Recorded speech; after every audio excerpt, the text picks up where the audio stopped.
Hi friends, రైలు మనం రోజు చూస్తూ ఉండే రైళ్ల గురించి కొన్ని ఇంట్రెస్టింగ్ ఫ్యాక్ట్స్ మీకు తెలుసా? చాలా షాకింగ్ ఫ్యాక్ట్స్ చెప్పబోతున్నాను. మరి చివర్లో ఓ మైండ్ బ్లోయింగ్ ప్రశ్న కూడా ఉంటుంది. మీరే ఆన్సర్ చెప్పాలి.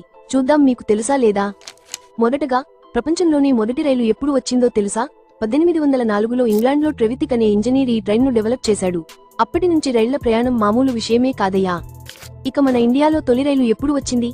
1853లో ముంబై నుంచి థానే వరకు మన దేశంలో ఫస్ట్ ట్రైన్ పరుగులు పెట్టింది. ప్రపంచంలోనే అత్యంత పొడవైన రైలు మార్గం రష్యాలో ఉంది.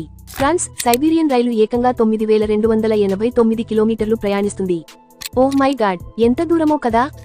ఇండియాలోనే ఫాస్టెస్ట్ రైలు ఏదో తెలుసా? వందే భారత్ ఎక్స్ప్రెస్. 180 కిలోమీటర్ల స్పీడ్తో సాగే ఈ రైలు స్పీడ్ లవర్స్ కి ఫుల్ ఫేవరెట్. మన దేశంలోనే పొడవైన ప్లాట్ఫామ్ ఎక్కడుందో తెలుసా? Gorakhpur railway station. 1.36 కిలోమీటర్ల పొడవుతో. ఏం బ్రో, ప్లాట్ఫామ్ కే అంత పొడవా? అంతేకాదు, భారతదేశంలో రోజు అత్యధిక ప్రయాణికులతో నడిచే రైలు ఏదో తెలుసా? Mumbai local train. రోజుకు ఏకంగా 75 లక్షల మంది దీనిని యూజ్ చేస్తారు. అసలింత మంది ఎలా ఎక్కగలిగారు అనిపిస్తుందిగా. ప్రపంచంలోనే ఫస్ట్ బుల్లెట్ ట్రైన్ ఎక్కడ ప్రారంభమైందో తెలుసా? అధిక వేగం కలిగిన బుల్లెట్ రైలు 1964లో జపాన్లో. అదేనండి, షింకన్సెన్ బుల్లెట్ ట్రైన్. మెరుపు వేగంతో పోతుంటుంది. ఇక మన ఇండియాలో అత్యంత పొడవైన రైలు ఏదో చెప్పనా? శేషాద్రి ఎక్స్ప్రెస్. ఏకంగా 72 కోచ్లతో నడిచిన రికార్డు ఉంది. ఇండియాలోనే మొదటి ఎలక్ట్రిక్ రైలు ఎప్పుడో తెలుసా? 1925లో ముంబై నుండి కులా వరకు మొదటిసారి మన దేశంలో ట్రైన్ ఎలక్ట్రిక్ గా పరుగులు పెట్టింది. అంతేకాదు, మన దేశంలోనే అత్యంత తక్కువ స్పీడ్తో నడిచే రైలు ఏదో చెప్పనా?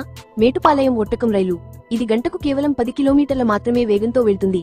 అసలిదంతా వెళ్లటానికి రోజంతా పడుతుందేమో అనిపిస్తోంది. ఇక మీకో చిన్న ఇంట్రెస్టింగ్ ప్రశ్న. భారతదేశంలో ఏ రైల్వే స్టేషన్ 2 రాష్ట్రాల మధ్య విభజన స్టేషన్ గా ఉంటుంది? కమెంట్ చేయండి.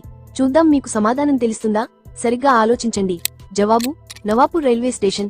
ఇది మహారాష్ట్ర, గుజరాత్ సరిహద్దులో ఉంది. ఇలాంటివి ఇంకా తెలుసుకోవాలంటే ఆర్కే ఫ్యాక్ట్స్ వాల్యుయేట్ ఛానల్ సబ్స్క్రైబ్ చేయండి.